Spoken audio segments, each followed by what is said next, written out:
Mbak Mia, selamat malam. Apa kabar Mbak Mia? Gimana kabarnya?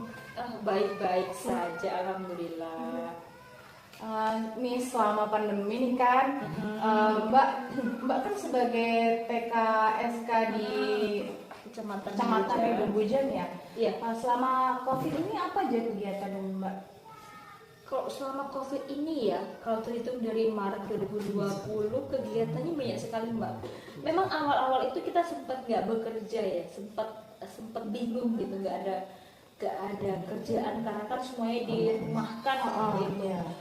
Namun beberapa saat itu sekitar bulan 5 setelah Lebaranan nggak ya Mbak? Itu mulai berdatangan bantuan-bantuan. Jadi waktu itu kami juga sempat kewalahan untuk mengantarkan bantuan, terus menyalurkan bantuan. Sempat itu 1 minggu kami tidak berada di rumah karena memang harus mendistribusikan bantuan-bantuan seperti itu.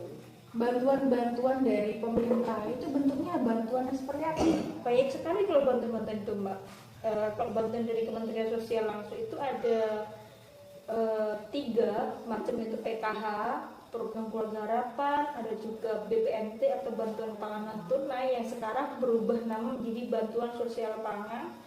Setelah itu satu lagi namanya itu BST, bantuan sosial tunai. Itu yang dari kementerian. Nah, beda lagi yang dari provinsi namanya GPS atau jaring pengaman sosial, dan kala itu masih pada masa Gubernur Jambi Bapak Fahrori seperti itu. Nah, yang bantuan-bantuan itu diturunkan ke bantuan tunai itu diturunkan untuk masyarakat yang benar-benar membutuhkan atau secara keseluruhan, Mbak? Kalau secara keseluruhan nampaknya tidak. Cuman ada beberapa yang gimana ya? Bantuan itu disalurkan untuk orang-orang tidak mampu, atau kalau ada kategori PFL atau penanganan fakir miskin, itu memang dia masuk ke situ gitu. Itu di datanya disebut DTKS atau data terpadu Kementerian Sosial. Namun memang banyak sekali, mungkin karena perbaruan DTKS itu di Tebu sendiri itu hampir 5 tahun lebih baru ada pembaruan. Nah, ketika 5 tahun ini kan belum tentu nih orang ini masih dalam kondisi miskin. Siapa tahu dalam 2 tahun ke depan dia langsung kaya. Entah mungkin dia mendapatkan apa kan, ada perubahan kehidupan gitu. Jadi banyak sekali kecemburuan sosial karena memang banyak yang tidak tepat sasaran gitu.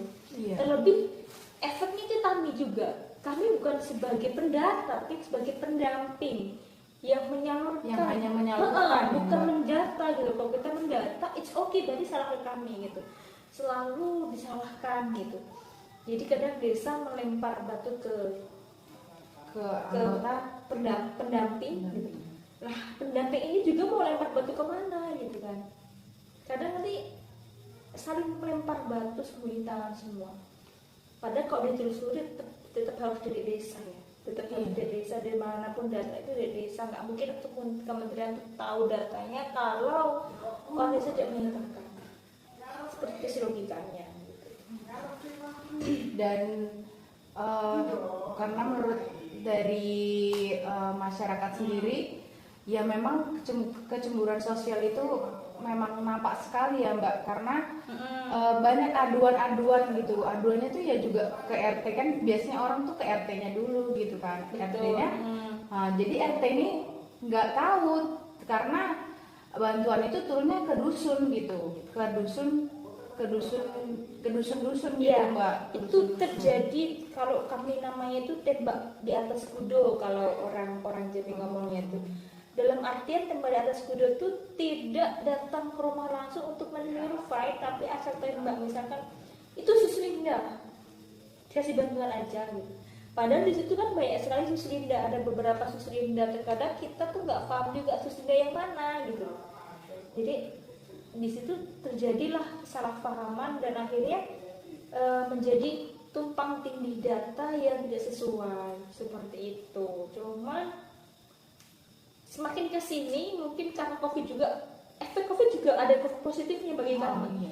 Adanya COVID ini, DTKS diperbarui oleh Kementerian Sosial.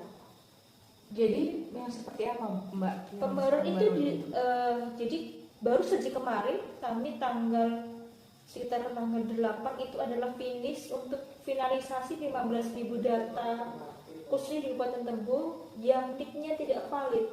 Dalam artian orang tersebut terdaftar di Tebo tapi NIK-nya belum online seperti itu. Jadi itu banyak yang terjadi yang sepuh-sepuh atau yang lansia tunggal, lansia tidak punya siapa-siapa. Itu di situ banyak sekali yang tidak tidak terdata gitu. Jadi adanya COVID itu jadi membuat kita berevaluasi terus kayak gitu sih. Cuma tetap kami selalu disalahkan.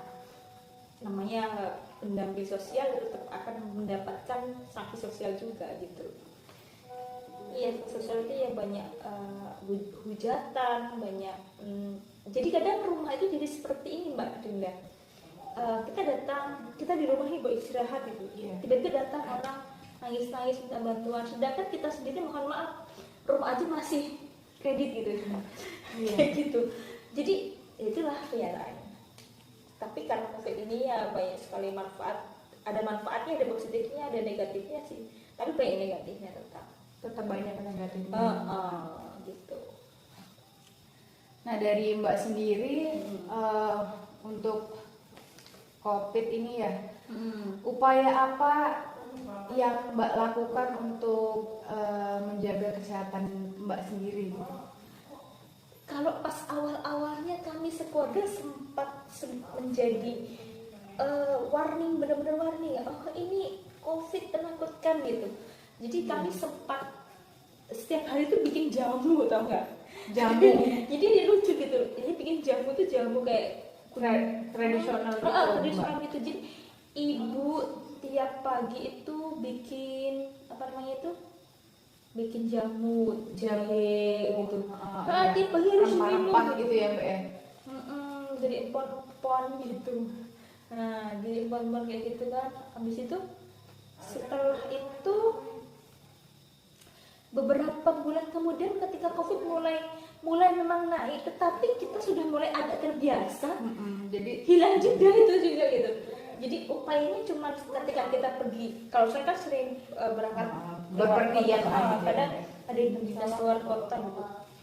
Prepare lebih detail sih memang.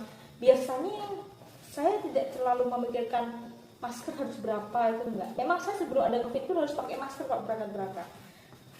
Tapi ketika ada COVID ini jadi lebih warning gitu. Jadi masker ini aku berapa hari di sana, maskernya harus berapa gitu, dan sanitizer harus bagaimana gitu.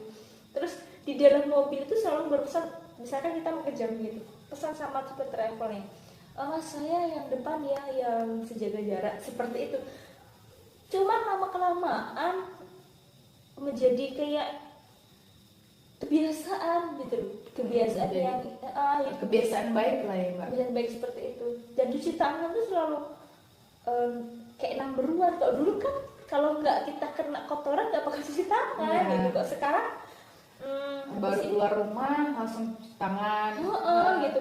Terus jadi ada rasa juga misalkan kita udah ngerasa nggak enak badan nih, langsung searching kan, dan kalau nggak apa sih ini kan tanda COVID gitu. Jadi takut ya Mbak ya.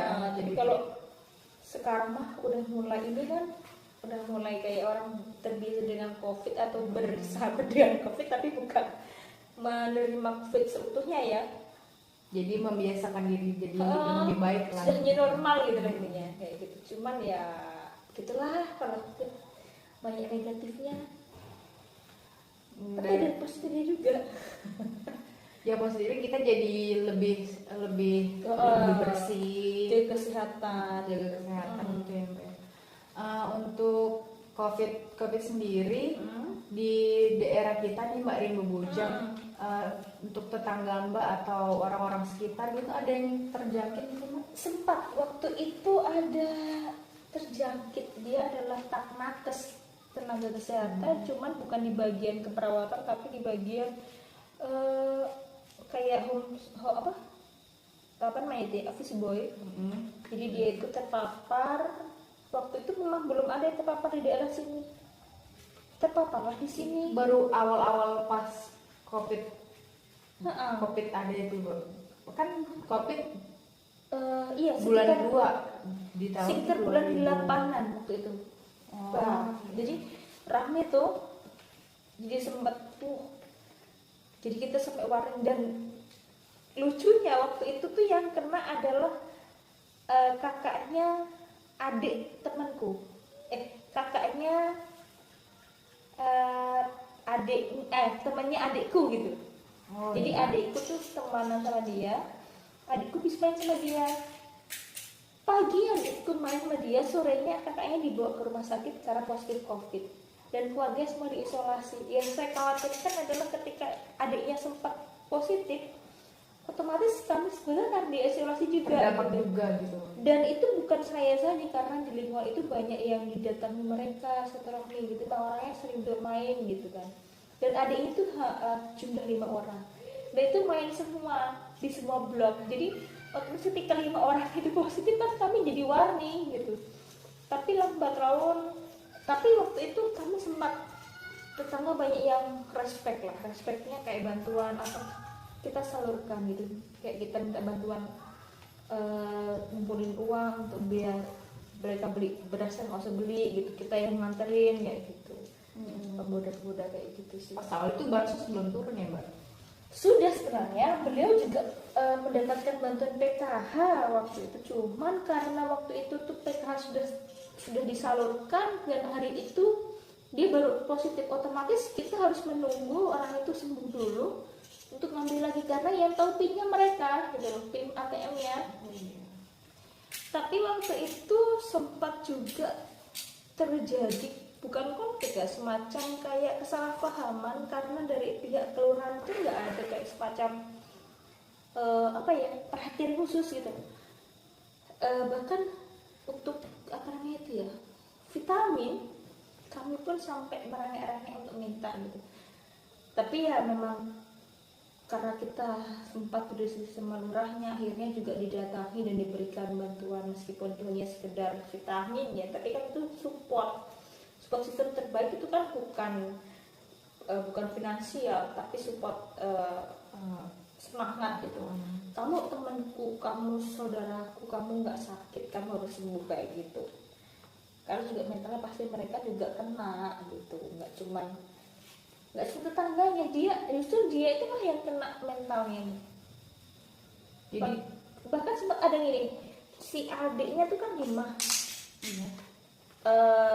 Setelah dia tangan negatif semua satu keluarga 16 orang, itu adiknya 5 anak ini hampir 2 bulan nggak keluar rumah.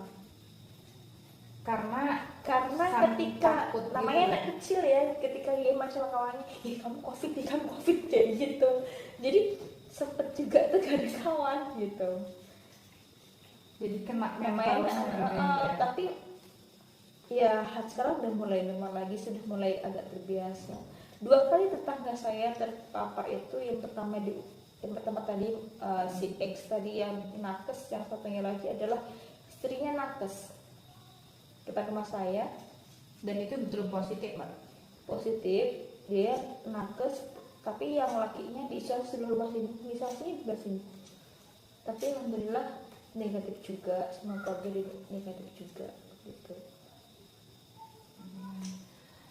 Dan itu gejalanya tuh gejala yang tampak seperti apa, Mbak, bisa dikatakan dengan COVID? Kebetulan itu tetangga kami tidak bergejala ya, atau OTG kali, orang tanpa gejala gitu. Jadi memang benar-benar nggak ada keluhan apapun. Setelah di swab ternyata positif gitu. Kalau sampai rumah saya itu dia positif hamil. Ya. Maaf ya, Mbak ya.